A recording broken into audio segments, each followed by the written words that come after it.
First off, gonna start off with Ayden. 1.5 million compensation since man got the call up for the first team. Ayden's been nothing short of amazing, considering how much that we paid for him. Just 3 games and a fan base rating him, and it can be a nightmare just for setting him. So I'm surprised how fast that it's taking him. And I was glad Amarim showed faith in him. And against Leicester could have been a field day, and I can tell how the lid was paining him. Know that it's peak when they don't show the replay. Secondly, you know I gotta talk about Bruno. I don't really care about he say, she say. Best attacking midfielder right now. Factual, something both I and you know. Apart from Salah, who got a bit of GA. Do you know any other guy I don't? Can you name another guy in the Premier League? It's okay, take your time, bro, I wait. Finally, no, I gotta talk about Rasmus. My man finally ended the goal drought. Rasmus, you know that I always believed in you, and I believe you'll score, I had no doubt. No, but for real, man, I gotta be serious. Don't say serious, I say serious. The way that he scored that was serious. Will he do it next game? I'm just curious. What?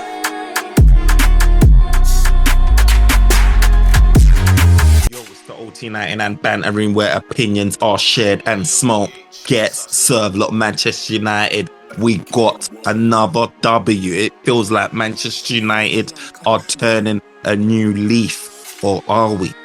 Are we? Let's get into it. Look, Manchester United got the victory against Leicester, and it was bittersweet, as you already know. It's bittersweet because Ayden Heaven, you know, I don't know what happened. Metatarsal, his knee, his ankle, I don't know what it was. Word is that his studs got stuck in the grass, you know, twisted his leg or whatever it is, and he was just out. And it's sad to see because he was just picking up some form, you know, not even picking up form. He started very comfortably, do you know what I mean? It was his first start, you know, his first away game start as well. And he looked very settled, very comfortable, like he's been playing for Manchester United for a number of years. And, you know, he was just a guy that I was just proud of. You know, we got a signing 1.5 million, got him from Arsenal. A guy where he was filling the boots of Martinez. You know, he had the height, he had the ability to bring the ball out from the back.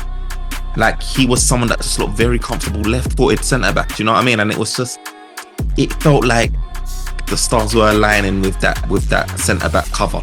It felt like he was going to be the guy. You know, he probably still is going to be the guy, but it's just a shame that, you know, his season is potentially cut short. You know, you could see the pictures circulating on social media with Ayden Heaven and his family, and they're all coming out to watch him. It was a great time for everyone, you know, and involved with Ayden Heaven, and to see him go out like that. You know, the cameras didn't show the replay. He was out. The stretcher came on. It was sad, man, and it was worrying, and it was just bittersweet to the day, you know, bittersweet to the performance, because we need our centre backs like Ayden.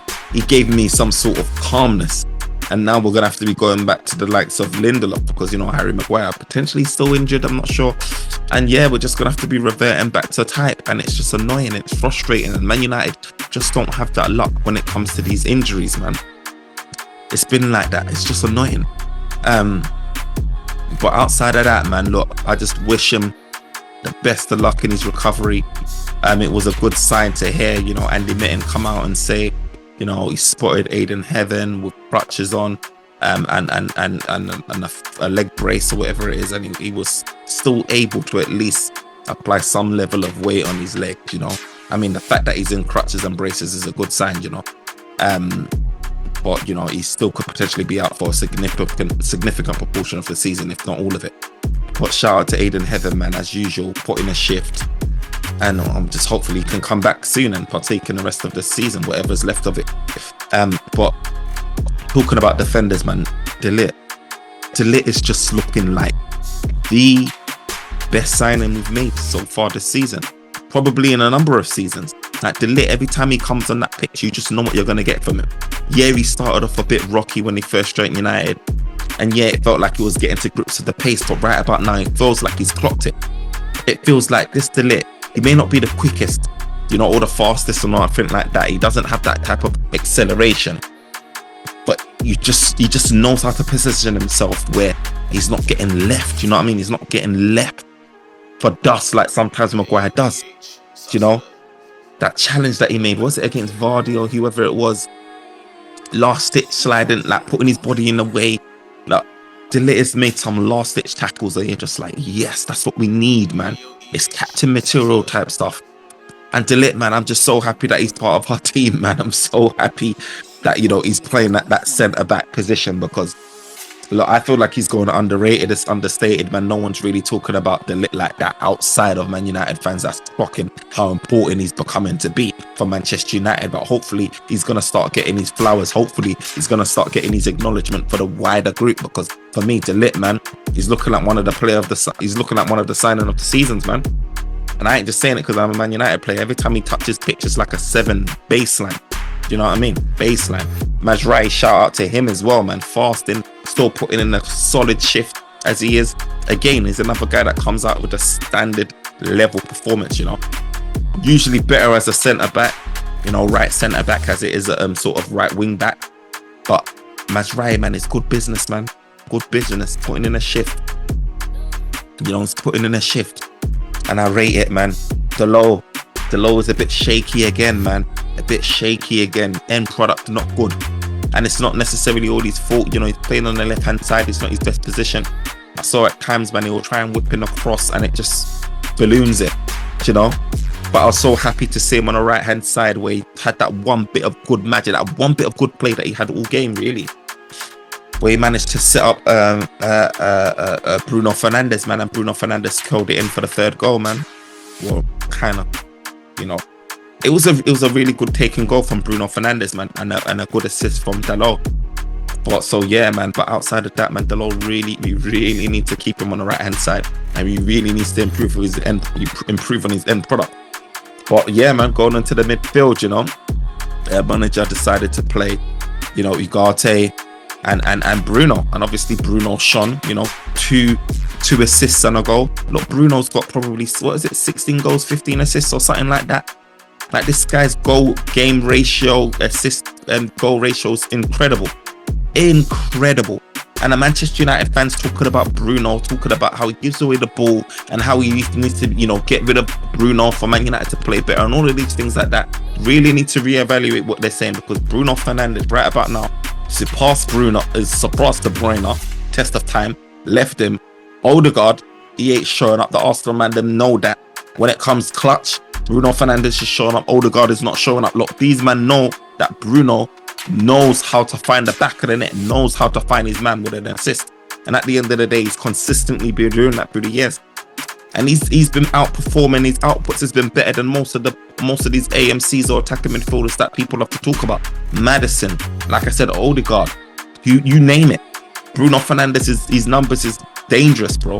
And quite frankly, we're lucky to have Bruno in the squad, because if Bruno was playing for a top team, if he was playing for Real Madrid, if he was playing for Barcelona, if he was playing for one of these teams, he'll be on dirt, he'll be on smoke. PSG, you name it, he'll be on smoke. So for the fact that you know, he's playing for us, we're really lucky and fortunate. We're really lucky and fortunate that we've got Bruno Fernandes, man. He's the one that's carrying this team. Without Bruno, Man United, I don't know where we would be. Relegation, I don't know where we would be. And don't get me wrong, it's not like to say I'm saying Bruno Fernandes is perfect. I know he can be frustrating many a time. But please believe me when I say, if you take away Bruno, what would Manchester United be? We won't be a better team for it. We will be a worse team for it. Because Manchester United are not equipped with the personnel to allow us to get rid of Bruno and never look back. We ain't equipped for it. So we need a few transfer windows before we can start thinking about that. But right now, I don't even want to be thinking about that. The GOAT, Billy Goat Groft, Bruno is turning up week in and week out. He's a serious guy. Serious baller, man. Serious baller, man. And, you know, like I said, man, he's the GA king. Look, Ugarte, I didn't really see much from Ugarte. He probably had an alright game, you know, a 5, 6. But I don't know if he was needed in a game like this. Probably wasn't. Casemiro, when he came on, there's probably a guy that you could have, you know, would have benefited from, or even just, you know, starting Collier. I don't think we needed Ugarte for this, but, you know, he got his minutes in at the end of the day, you know, before the international break, you know, get a few minutes under his belt, whatever, and he done all right, you know what I mean? If I'm moving on to guys like Garnacho, you know, he played well again. He broke the duct, he broke the goal drought. You know, it was unfortunate not to score a brace at the end of the day, because Rasmus Højlund put in a nice ball for Garnacho, but it was just a whisker offside. He finished it well, but he took the second goal equally well, man, cutting and drilled it down. And I feel like Garnacho on the right hand side, he's kind of making a statement like, you know what, this is probably a side that I need to be competing with Ahmad when he gets back.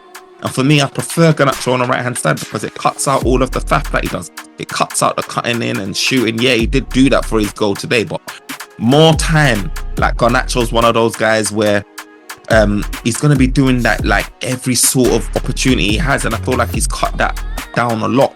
And I feel like the right hand side for some reason forces him to be able to try and pick out his man, you know, try and pick out a cross. And I like that from Garnacho, and I feel like it's showing a bit more composure, a bit more thought, a bit more maturity in his game. And you know what, like I was the guy saying, you know what, we need to sell Garnacho, get the money for him. Obviously we want a good price for him, you know, I feel like we deserve more than what Napoli was giving us for Garnacho. But I would have been seriously regretting it now, looking at Garnacho and how he's doing well on the right hand side, and for what we need in this team right about now. If we couldn't replace Garnacho, it would have been a big mistake. And Garnacho, for some reason, it just feels like one of those guys that will go to a team like Napoli and he will just be pulling up trees. They'll go to another team and they'll just get the most out of him.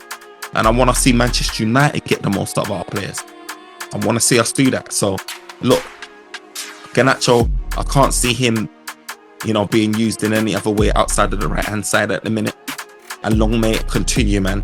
He's supporting, helping our forwards, helping the midfield, helping the team in general, you know, score goals and create an outlet for us. Many a time he's been an outlet, and his work rate as well, tracking back, has really been good, and pressing has really been good.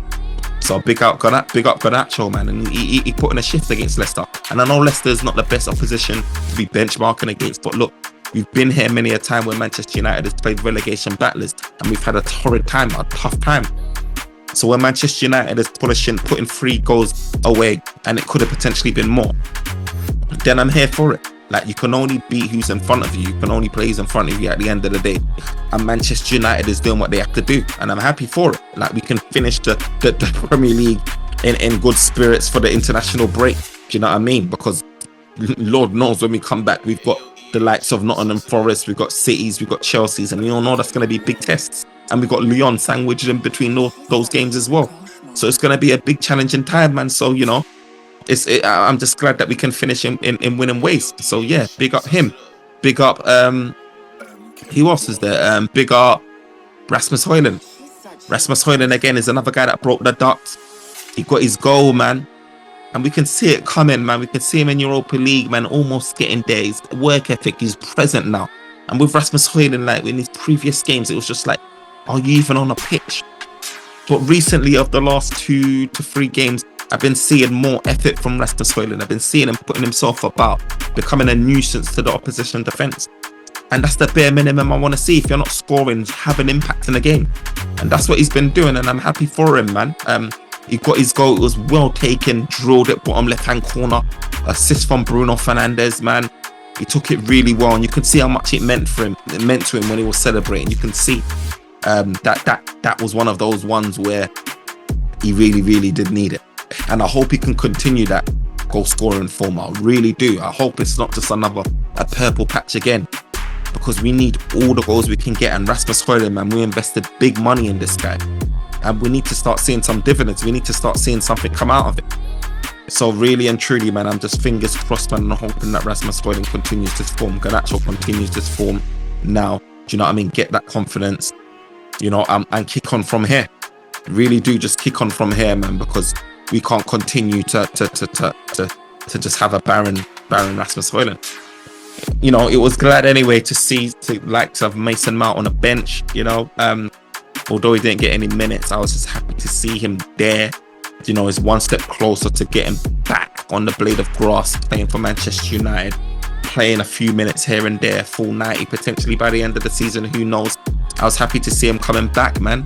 But it feels like it's 1 in, 1 out right about now. So look, it's frustrating, but hey ho, shout out, you know, to Collier as well, man. Playing fullback, you know, doing what he had to do, and I feel like he gave a good account for himself as well. But yeah, overall, Manchester United, it was a professional job. We did what we had to do, got the 3 points. We're 13th in the league right about now.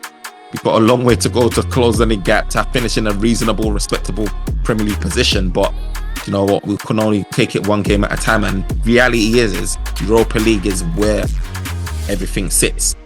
it's the be all or end all. All roads lead to Europa League, you know. So we really do need to ensure that, you know, we get through these Premier League games unscathed. No more Ayden Heaven situations, because we don't need that, man. And Lyon, man, it's gonna be peak. It's gonna be peak. So look, my man of the match, it can only be Bruno, 2 goals and an assist. El Greco, do you know what I mean? Billy Goat Gruff, you know. Can only be him, but an honourable shout out to Dillit, man. An honourable shout out to Dillit. His performances are not going unnoticed. Guys, let me know who your man of the match was. Let me know where you think we'll end up in the season. Let me know if you feel like we can get anything from the Chelsea City, Nottingham Forest, Lyon games. Let me know your thoughts on it. Remember to like, comment, and subscribe. Smash the like button then. Let me know your thoughts. Until next time, peace.